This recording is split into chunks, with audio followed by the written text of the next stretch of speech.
যুদ্ধের আগুন আবারও জ্বলে উঠেছে মধ্যপ্রাচ্যে। সংঘাতের সূচনা করেছে ইসরায়েল, কিন্তু এবার জবাব দিতে প্রস্তুত ইরান। মুহূর্তের মধ্যেই পরিস্থিতি রূপ নিয়েছে পূর্ণমাত্রার উত্তেজনায়।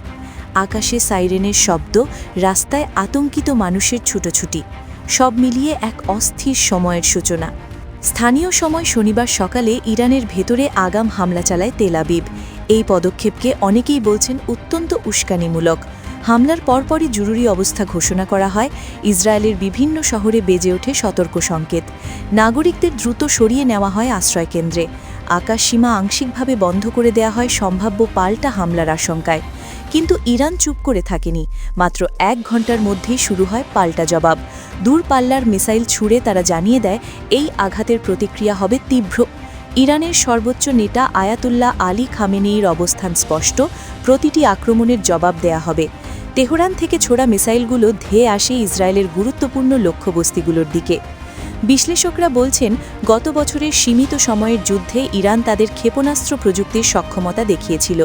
নির্ভুলতা, গতিবেগ এবং একসাথে বহু মিসাইল নিক্ষেপের কৌশল, এসব মিলিয়ে তারা একটি জটিল প্রতিরক্ষা ব্যবস্থাকেও চাপে ফেলতে পারে। যদি একযোগে বড় আকারের মিসাইল হামলা হয়, তবে যে কোনো আকাশ প্রতিরক্ষা ব্যবস্থায় ভেঙে পড়ার ঝুঁকিতে থাকবে। এদিকে ইসরায়েল নিজেদের রক্ষায় সর্বোচ্চ প্রস্তুতি নিয়েছে।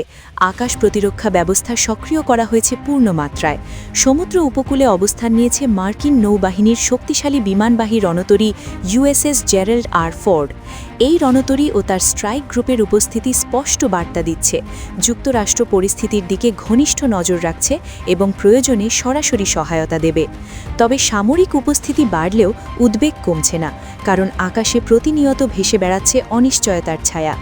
একটি মিসাইল প্রতিহত করা সম্ভব হলেও একসাথে ডজন খানিক বা তার বেশি মিসাইল এলে প্রতিরক্ষা ব্যবস্থার ওপর চাপ বহুগুণ বেড়ে যায়, আর সেক্ষেত্রে সামান্য ব্যর্থতাও বড় ধরনের ক্ষয়ক্ষতির কারণ হতে পারে।